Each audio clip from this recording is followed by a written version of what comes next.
बातम्या पुणे येथून जातीय तेढ निर्माण करणाऱ्या मनोज जरांगेवर गुन्हा दाखल व्हावा याकरिता पुण्यातील शिवाजीनगर पोलीस ठाण्यासमोर सकल ओबीसी समाजाने धरणे आंदोलन केले आहे। गुन्हा दाखल होत नाही तोपर्यंत आम्ही हे आंदोलन चालू ठेवणार असल्याचे देखील ते सांगत आहेत। एकूणच संतोष देशमुख हत्येच्या प्रकरणात मनोज जरांगे लोणी खाण्याचे काम करत असल्याचा आरोप यावेळी आंदोलकांनी केला आहे। तसेच अंतर्वालीत झालेली घटना देखील मनोज जरांगेंनीच घडवली असल्याचा आरोप मंगेश ससाने यांनी केलाय। पाहुयात नेमकी आंदोलकांची काय मागणी आहे, याच बातमीचा आढावा घेतलाय आमचे प्रतिनिधी झोहेब शेख यांनी।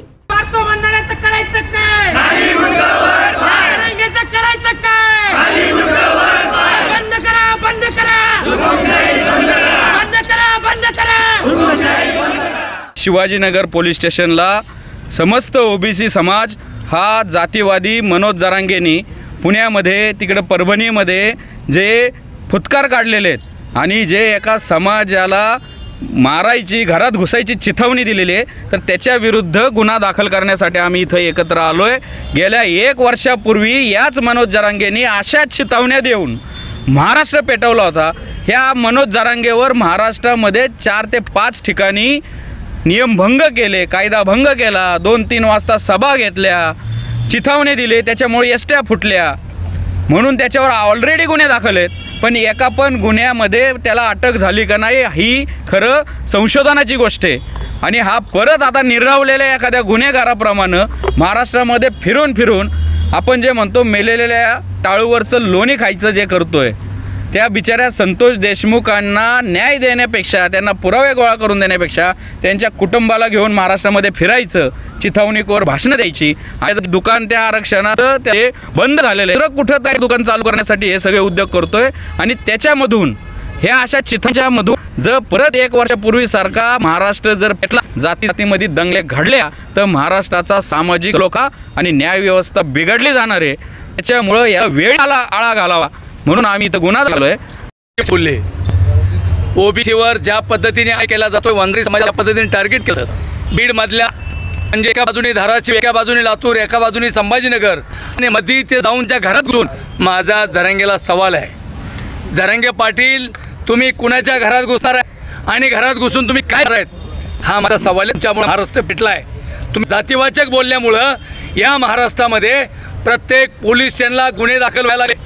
आज कमीत कमी 10 पोलीस गुन्हे दाखल झालेत आणि सगळ्या पोलिसांना आज लोक घेऊन आहेत, त्या पोलिसांच्या समोर आंदोलन चालू आहेत। मी राज्यातल्या गृहमंत्र्यांना माझी विनंती आहे की अशा प्रकारचा जर करत असेल आणि या महाराष्ट्रामध्ये घडण्याचं काही होत असेल तर राज्याच्या मुख्यमंत्र्यांनी आणि गृहमंत्र्यांनी तात्काळ याचे बंधन आणलं पाहिजे, पाहिजे। आणि एवढंच नाही, राज्य मुख्यमंत्र्यांनी काय असलं की नाही याच्यात कुठेतरी राजकारण केलं जात आहे, याच्यात तुम्ही राजकारण करू नका। म्हणजे राज्याच्या मुख्यमंत्र्याला सुद्धा माहीत झालंय की ह्या स्वर्गीय संतोष देशमुख भाईचं तपासाचं बाजूला राहिलं आणि त्या कुटुंबाला न्याय देण्याचं बाजूला राहिलं, पण प्रत्येक जिल्ह्यामध्ये मोर्चे काढून एक वेगळा विषय घेऊन हे चाललेले आहेत।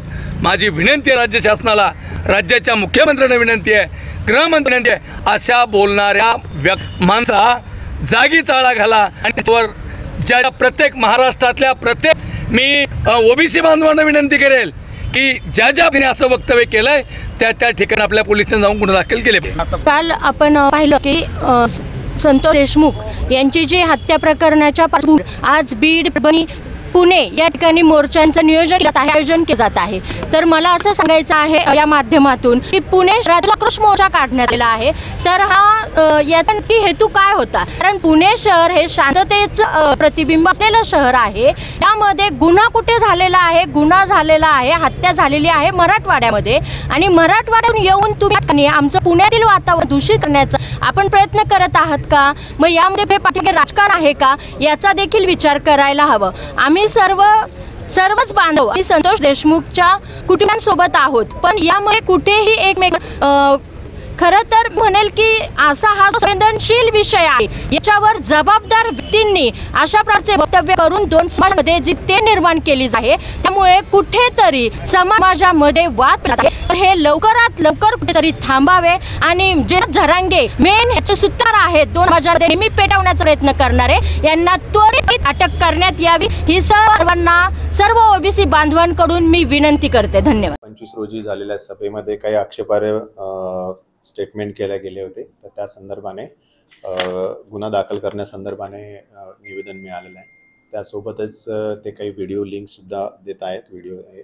तर त्या सर्व निवेदनाची सत्यता पडताळून त्यामध्ये कायदेशीरदृष्ट्या काय हे होऊ शकतं त्या बेस्ट गोष्टी करण्याचा आमच्यातर्फे आम्ही हे कारवाई करणार आहोत या संदर्भात.